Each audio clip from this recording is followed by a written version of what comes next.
नमस्कार, सी न्यूज़ भारत में आप सभी का स्वागत है। राजस्थान बुलेटिन में शुरुआत करेंगे अलवर से, जहां पुलिस ने क्रिकेट और ऑनलाइन सट्टेबाजी से जुड़े एक बड़े गिरोह का पर्दाफाश किया है। और साथ ही बात करेंगे हनुमानगढ़ की, जहां पर ग्राम पंचायत पंडितावाली में लाखों रुपए के गबन को लेकर विकास अधिकारी को ज्ञापन सौंपा गया है। इन तमाम खबरों पर करेंगे विस्तार से चर्चा।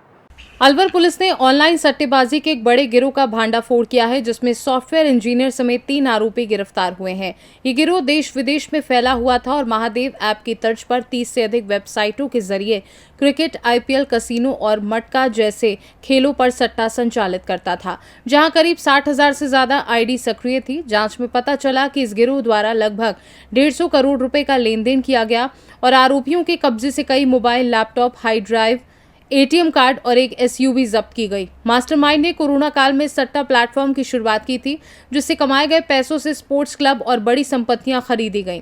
आरोपियों को पुलिस रिमांड पर लेकर जांच जारी है, जबकि अन्य एजेंसियों को भी सूचना दी गई है और गिरोह के बड़े नेटवर्क से जुड़े होने की संभावना पर तलाश जारी है।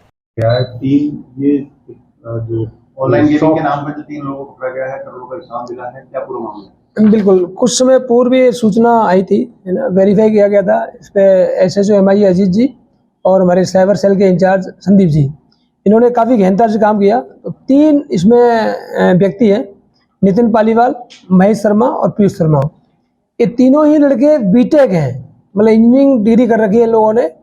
तो खुद ये लोग डेवलप करते हैं, मतलब ऐप टाइप वेबसाइट डेवलप करते हैं और उसमें आपके नीचे फिर उसके एडमिन बनाते हैं, मिनी एडमिन, सुपर मास्टर, इस तरह से एक चैन बनाते हैं और एजेंट, क्लाइंट और प्लेयर तक पहुंच जाता है। वर्चुअल करेंसी क्रिएट करते हैं, क्रिएट करके फिर उसको डिस्ट्रीब्यूट करते हैं अप टू प्लेयर्स तक। ID और पासवर्ड से जो प्लेयर होते हैं वो उसमें एक्सेस ले लेते हैं। वर्चुअल करेंसी को वो खरीदते हैं, जैसे किसी ने 5,000 रुपये की 5,000 वर्चुअल करेंसी खरीदी तो 5,000 रुपये देंगे उसको। पैसे का ट्रांजेक्शन है तो बैंक अकाउंट से होता है, हवाला से होता है, इस तरह से है। और उस गेम जो चल रहे हैं अभी IPL वगैरह है, उस पर सट्टा लगाते हैं। अभी तक पूरा जो हमने वेरीफाई किया है, लगभग 150 करोड़ रुपए की इन्होंने वर्चुअल करेंसी जनरेट की है और इतना ही पैसे के ट्रांजैक्शन का अंदेशा है। तो उस पर पूरा अभी वेरीफाई कर रहे हैं। और लगभग कितनी वेबसाइट इन्होंने डेवलप की हैं और कितने ऐप्स इन्होंने? लगभग 30 से ज्यादा वेबसाइट इन्होंने अभी तक डेवलप की है और 60,000 से ज्यादा ID बनाई जो भी एक्टिव है, और भी हो सकती है। अभी इसमें काफी कॉम्प्रिहेंसिव काम चलेगा, देखेंगे पूरा एक चीज। 3 लोग पुलिस के हाथ लगे हैं, क्या और भी बड़ा कोई नेटवर्क इनके साथ जुड़ा हुआ है? अभी तफ्तीश जारी है, इंटरव्यू कर रहे हैं। ये बड़ा कितने मोबाइल है, कितने लैपटॉप है, क्या है इसमें? जैसे 6 एंड्रॉइड मोबाइल है, 2 लैपटॉप है और हार्ड ड्राइव है, 15 ATM कार्ड है, ये सब चीजें इनके मतलब अभी इनसे जब्त की गई है और एक SUV गाड़ी है। साइबर ठगों को भी इन्होंने कहीं कोई ऐप जारी की है, बना के है, क्या कोई? बेसिकली संख्या बहुत बड़ी है, तो अभी it's a matter of investigation से पता लगेगा। अभी बड़ा सवाल इतना सा है कि ये जो सॉफ्टवेयर डेवलप कर रहे हैं वो किस iOS पे डेवलप करते हैं, कैसे उसको बेचते हैं और फिर अटैच होते हैं लोग? अब बेसिकली जैसा ये खुद इंजीनियर है ना, तो कोई भी प्लेटफॉर्म लेकर के उसमें डेवलप करते हैं और फिर उससे जोड़ते हैं इस हिसाब से ये है कि जो इनके विश्वसनीय कभी ना कहीं टच में रहे हो ऐसे लोगों को ये जोड़ते हैं। सर, बहुत मोटा हिसाब किताब मिला है, क्या इनकम टैक्स और GST इन सब डिपार्टमेंट को सूचना दी जाएगी? बिल्कुल, जो रेलिवेंट संबंधित विभाग है उनको सूचना देंगे और उनकी जो आवश्यक कार्रवाई होगी उनसे निवेदन करेंगे। सर, जो आरोप है किस नाम के सकते कौन सा ऐप था? बेसिकली 30 प्रकार की वेबसाइटें हैं ना, इतनी वेबसाइटें हैं, फिर उनसे जोड़ते हैं। जैसे महादेव ऐप आपने सुना होगा, उसकी एनालॉजी, उसकी तर्ज पे ही एक लोग काम कर रहे हैं। कैसे पकड़ में आए, क्या सूचना लगी थी? और तो जैसे क्रिमिनल इंटेलिजेंस है, उससे सूचना आती है, फिर उससे उसका अपन टेक्निकली एनालिसिस करते हैं, उस एनालिसिस से जनरेट हुई। अलवर के निवासी है, बाहर से कहीं अभी ये अलवर में रह रहे हैं, अभी अलवर में ही निवास कर रहे हैं। तो विदेश दुबई से मामला बताया वो अभी it is matter of investigation. बाकी कुछ ऐसा प्राइमा फेसी एविडेंस आ रहे हैं, वो पूरा अभी गहराई से दिखेंगे। अलवर से सी न्यूज़ संवाददाता अमन जैन की रिपोर्ट। हनुमानगढ़ जिले के पीलीबंगा की ग्राम पंचायत पंडितावाली में 8.5 लाख रुपए के गबन मामले में पंचायत समिति में विकास अधिकारी को ज्ञापन सौंपकर उचित कार्यवाही की मांग की गई है। स्वतंत्र सूचना कार्यकर्ता ने बताया कि पंचायत प्रशासन गबन के रिकॉर्ड की मांग करने पर लीपापोती कर रहा है, जबकि जांच अधिकारी की रिपोर्ट में आवश्यक दस्तावेज उपलब्ध नहीं कराने की बात कही गई है। ग्राम पंचायत के जागरूक नागरिकों ने विकास अधिकारी से शीघ्र और निष्पक्ष जांच की अपील की है। ज्ञापन सौंपने वालों में कई नागरिक मौजूद थे। हाँ जी, मैं सुमेर सिंह मेघवाल, स्वतंत्र सूचना कार्यकर्ता पंडितावाली से। मैंने आज खंड विकास अधिकारी पीलीबंगा को पंडितावाली ग्राम पंचायत के अंदर जो गबन हुआ है 8.5 लाख रुपए का, उससे संबंध में ज्ञापन सौंपा है। पंडितावाली में जो रिकॉर्ड खुर्द बुर्द हुआ है, अभी डब्ल्यू मनोज कुमार भाटी की रिपोर्ट के अनुसार पंडितावाली में गबन से संबंधित कोई भी दस्तावेज नहीं मिले हैं, तो इस संबंध में हमने ज्ञापन दिया है और आवश्यक कार्रवाई की मांग की। हनुमानगढ़ से सी न्यूज संवाददाता लखविंदर की रिपोर्ट। खेड़ली में एक 18 वर्षीय युवक कार की चपेट में आ गया, जिससे वह गंभीर रूप से घायल हो गया।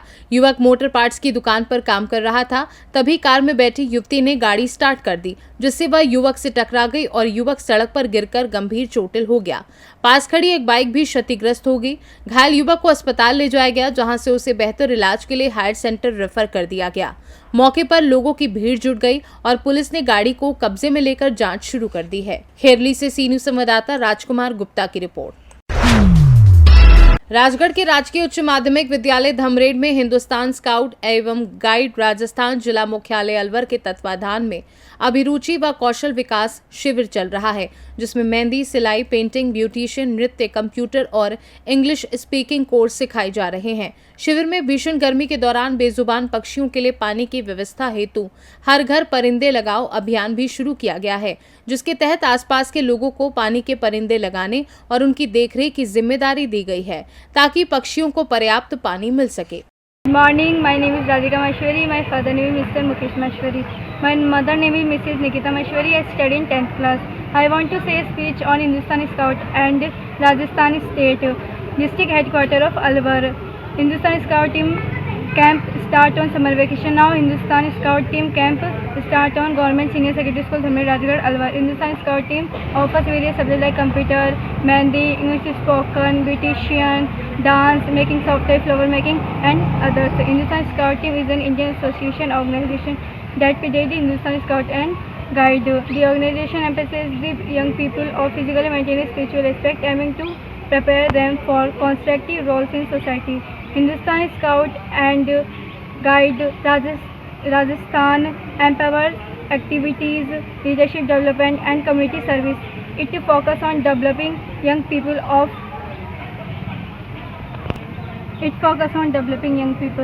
of राजगढ़ से सी न्यूज संवाददाता राजकुमार गुप्ता की रिपोर्ट। श्रीगंगानगर में कृषि विभाग और राज्य सरकार की संयुक्त कार्यवाही में रीको औद्योगिक क्षेत्र में 3 प्रतिष्ठानों पर छापेमारी की गई, जहां एक्सपायरी बीजों को नई थैलियों में पैक कर बाजार में बेचने की साजिश का खुलासा हुआ। जांच में पाया गया कि पुराने बीजों पर नया रंग लगाकर उन्हें ताजा दिखाया जा रहा था, जिससे किसानों के साथ धोखा हो रहा था। मंत्री ने इस गंभीर अपराध को किसानों के भविष्य से खिलवाड़ बताया और सख्त कार्यवाही का आश्वासन दिया। राज्य भर में इस तरह की जांचें जारी रहेंगी। आप इसकी जांच कराएं, क्योंकि यहाँ सही बीज जो है उत्पादित नहीं हो रहा और नकली बीज किसानों को दिया जा रहा है। सर, लैब्स कोई मिली हैं जो बीज को? हमको तो कोई लैब्स नहीं मिली, ना तो वहाँ मिली। ये किसान नेता भी जो गंगानगर जिले के हैं, किसान संगठन है, वो लगातार सर ये मांग उठाते रहते हैं कि गंगानगर की जो सीड्स कंपनियां हैं उनके यहाँ पे लैब की जो है वो चेकिंग कोई नहीं है, और ये लोग कहते हैं कि हम दूसरी जगह से चेक करवा के लेके आते हैं। तो फिर लैब इनके पास होनी चाहिए मापदंडों में। सेल्फ सर्टिफिकेशन की दृष्टि से इनके साइंटिस्ट होना चाहिए, वो भी नहीं है। और ये धोखा दे रहे हैं कि हम बाहर से इसको सर्टिफाई करा के लाते हैं, तो इनके पास एक भी कागज़ नहीं है। हम पूछ रहे हैं, बता दो कि आपने कहीं से सर्टिफाई करवाया था। तो पूरा बीज खंड में किसान के काम का नहीं है। इसके लिए मैं मेरी तरफ से माफ़ी चाहता हूँ कि 1.25 साल बाद हमको देर लग गई, टाइम लग गई। 20 से 25 कंपनियां हैं गंगानगर में सीड्स की, सभी चेक हो? मेरी जानकारी में आया 22 है, सबको चेक करेंगे। सर, क्या वैसे तो ज़्यादातर ताला लगा के भाग गए, लेकिन उसकी युक्ति सोचेंगे, कलेक्टर से बात करके हर एक को दिखवाएंगे। सर अभी जो जांच हुई है आपकी उसमें क्या क्या मोटी मोटी गड़बड़ियाँ सामने है, थोड़ा सा अगर ब्रीफ आप कर दें। देखो, एक तो ऐसा है कि मैंने वहाँ देखा मक्का का बीज रंगा हुआ था, और जी बता दीजिए। हाँ। आपने इधर छापा मारा, वहाँ पे ये भी सामने आया कि जो पुरानी थैलियाँ थी, एक्सपायरी बीज था, उसको नई थैलियों में डाला जा रहा था। हाँ, उसको कलर भी वो किया जा रहा था। इससे पहले जो शक्ति, क्या नाम था उसका, फर्म का, जिसमें कॉटन का टाइम निकल गया सीड का, उनको थैलियों से काट काट के बोरियों में भरा जा रहा था। वो पैकिंग हम हमारी आंखों से देख के आए और उसका वीडियो भी लाए। इसका मतलब जो बीज ख़त्म नहीं होगा उसको अगले सीज़न तक बेचते रहेंगे तो उसका जर्मिनेशन कैसा होगा आप जानते हो।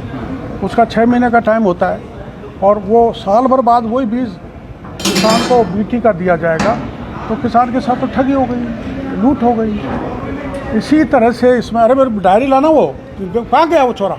मंत्री जी 2 साल पहले गुलाबी सुंडी का यहाँ बहुत जबरदस्त प्रकोप था, पूरी फसल चौपट हो गई थी। उसकी मेरे को जानकारी नहीं, उसको तो संभवतः क्या ये एक वजह मानी जाए कि सर्टिफाइड बीज नहीं मिल रहा था किसानों को, नकली बीज मिल रहा था? It may be one of the big reason कि जब सर्टिफाइड बीज नहीं मिलेगा जी मंत्री। तो उसको मतलब कमज़ोर बीज मिलेगा, मैं कमज़ोर आप कमज़ोर, तो बीमारी जल्दी पकड़ेंगे। तो सर्टिफाइड, प्रॉपर्ली सर्टिफाइड बीज नहीं मिला, इसलिए वो सूंडी लग गई होगी। आप बताओ स्टेजेस क्या है, इनसे पूछो। स्टेज सर्टिफाइड प्रमाणिक बीज बनाने की क्या प्रक्रिया? प्रमाणित बीज की एक जो प्रक्रिया जो है उसमें सबसे पहले वैज्ञानिक बीज तैयार करता है और उसको न्यूक्लियर सीड बोलते हैं। न्यूक्लियर सीड से ब्रीडर सीड के बाद में फाउंडेशन से प्रमाणित बीज बनता है। ये एक निश्चित प्रक्रिया है। इस प्रक्रिया को नहीं अपनाया गया। हाँ। और इसमें न्यूनतम समय कितना लगता है? न्यूनतम समय तो वैज्ञानिक बीज तैयार करता है, उसमें हो सकता है 10 साल लग जाए, 5 लग जाए, 2 लग जाए। वैज्ञानिक बीज तैयार करता है। वैज्ञानिक बीज तैयार करने के बाद में अधिसूचित होती है किस्म अधिसूचित होने के बाद में उस बीज को हम सीड आगे चैन में आगे बढ़ाते हैं, तो उसका फिर फाउंडेशन बीज तैयार होता है। फाउंडेशन से फिर सर्टिफाइड सीड होता है। मंत्री जी एक सवाल, ये प्रक्रिया यहाँ नहीं अपनाई गई। जितने भी अपने गोदाम देखें जो प्रक्रिया बता रहे हैं वो प्रक्रिया अपनाई नहीं गई, इसलिए ये बीज नकली है, असली नहीं। हाँ साहब। श्रीगंगानगर से सी न्यूज संवाददाता हेमंत की रिपोर्ट। फिलहाल के लिए इस खास बुलेटिन में बस इतना ही। देश दुनिया की तमाम बड़ी खबरों को जानने के लिए आप जुड़े रहिए सी न्यूज़ भारत के साथ। हर खबर आपके साथ, आपके हाथ।